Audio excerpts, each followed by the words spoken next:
बाकी हम यहाँ আমরা এখন শ্রীনগর থেকে গুলমার্গের দিকে যাচ্ছি গন্ডোলা রাইডে। ফেজ 1টা তো কমপ্লিট করবো, কিন্তু ফেজ 2টা নিয়ে খুবই টেনশনে রয়েছে। বিকজ কাল সারা রাত বৃষ্টি হয়েছে, এখানে ওয়েদার খুবই স্নোফল হচ্ছে গুলমার্গের ওখানে। তো ফেজ 2টা মেবি ওখানকার ওয়েদার খারাপ থাকলে ওরা বন্ধ করে দেয়। তো দেখা যাক কী হয়। খুব মনটা একটু খারাপ লাগছে যদি ফেজ 2টা না করতে পারি, কারণ ওটাই অনেকটাই ওপরে, তো ওটা নিয়ে বেশি এক্সাইটেড ছিলাম। কিন্তু ওয়েদার খুবই খারাপ, তো দেখা যাক কী হয়। ফেজ 1টা তো কমপ্লিট হবেই, মানে প্রচণ্ড ঠান্ডা যায়, প্রচণ্ড। মানে সকালে 7 ডিগ্রি চলছিল, তো নিশ্চয়ই মাইনাস হবে। এখন কিংবা পৌঁছতে পারিনি, হাফ রাস্তা আছি। তো তোমাদের সাথে দেখা হবে ওখানে। শ্রীনগরে 7 ডিগ্রি ছিল সকালে, তো তারপর আমরা বেরিয়ে পড়েছিলাম। খুব বৃষ্টি হয়েছে সারা রাত। তো তারপর বেরিয়ে একটা জায়গায় 5 মিনিটের জন্য ব্রেক নিয়েছিলাম চা খাওয়ার জন্য। তো তারপরে স্যারদের সাথে দেখা হয়, দেন তারা গল্প করছিল আমাদের সাথে কিছু, এই কথাবার্তা বলে দেন আমরা আবার বেরিয়ে পড়ি। বেরোনোর পর এসেছিলাম শু নিতে, কারণ ওখানে প্রচুর বরফ গুলমার্গে, তাই জন্য জুতো নিতে হয়েছিল আমাদের। আমরা এখন গুলমার্গে ঢুকে গেছি। এখান থেকে এখন আমরা গন্ডোলা যাবো, লাইন দিতে হবে। তো আমরা গন্ডোলা রাইডের উদ্দেশ্যে বেরোচ্ছি। তো দেখো কত বড়, পুরো সাদা হয়ে গেছে, কিছু লাগবে না, এত ঠান্ডা। চলো যাওয়া যাক। তো ওখান থেকে গুলমার্গ থেকে প্রায় 4 কিলোমিটার মতো হাঁটতে হয়েছিল, তো বরফের মধ্যে দিয়ে। তো অনেকে এই গাড়িগুলো নিয়েছিল, আমরা নিইনি, আমরা পায়ে হেঁটেই গেছি। কারণ অনেক টাকা চাইছিল, ওগুলো 2000 2500 করে চাইছিল, তো ওই জন্য আমরা ওটা নিইনি। কষ্ট হচ্ছে, মানে শ্বাস পাচ্ছি না, সাদা সাদা।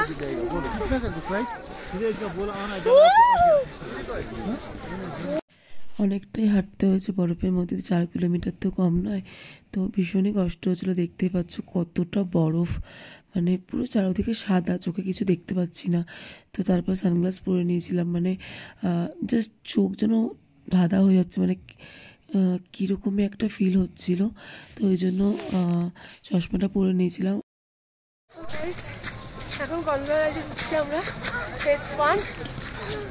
চলো আসো, চলে আসো। এখন ঢুকছি, প্রচণ্ড ভিড়, প্রচণ্ড। জানি না মনে হচ্ছে না, আসো। তো ভেতরে ঢুকে দেখছি অনেকটাই লাইন। তো ভাবলাম ঠিক আছে, না সবটা জেনে শুনেই তো আমরা বুকিংটা করেছিলাম।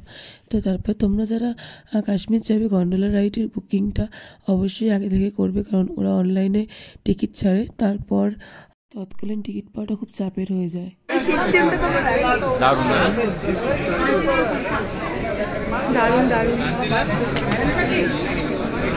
তো প্রায় নিচে 1 ঘন্টা লাইন দেওয়ার পরে গেলাম। আমাদের টিকিটটা জেরক্স করে নিয়ে যেতে বলেছিল, তো ওটা ওখানে দিয়ে স্ক্যান করে ভেতরে ঢুকলাম। ও বাবা, ওপরে গিয়ে দেখি তারপরেও এত লাইন, মানে আমি বললাম মনে এখনই ঢুকে যাব, তো হলো না। অত লাইন পার করার পর ভেতরে ঢোকার পরেও দেখছি আরও লাইন। তো ফাইনালি উঠলাম রোপওয়েতে, মানে যেটাকে গন্ডোলা রাইড বলে। তো ওপর থেকে ভিউটা দেখো, জাস্ট অসাম, মানে এত সুন্দর লাগছিল। মানে তো গাইস, আমরা গন্ডোলা রাইডে উঠে পড়েছি। এখন অনেকটা উঁচুতে রয়েছি, এটা ফেজ 1-এ আছে, ফেজ 2 আর কপালে জুটলো না আমাদের। মানে কষ্ট হচ্ছে, মানে পুরো আলাদাই ফিলিংস লাগছে, ভীষণ অনেকটাই উপরে রয়েছি। তোমরা দেখতে পাচ্ছ কি, দেখো পেছনটা দেখালে বোঝা যেত। দারুণ, জাস্ট দারুণ। ভীষণ স্নোফল হচ্ছে।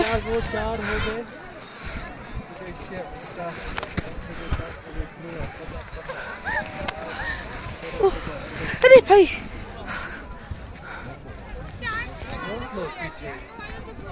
প্রচুর প্রচুর স্নো হচ্ছে।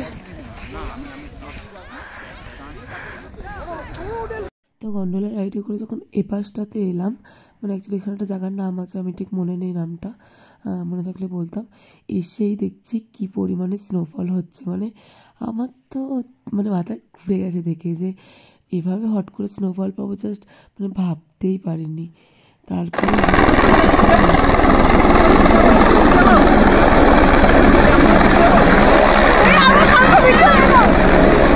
শুনলাম নাকি 4 কি 5,000 টাকার মতো মনে হয় নেয় বলছিল, ঠিক শিওর জানি না।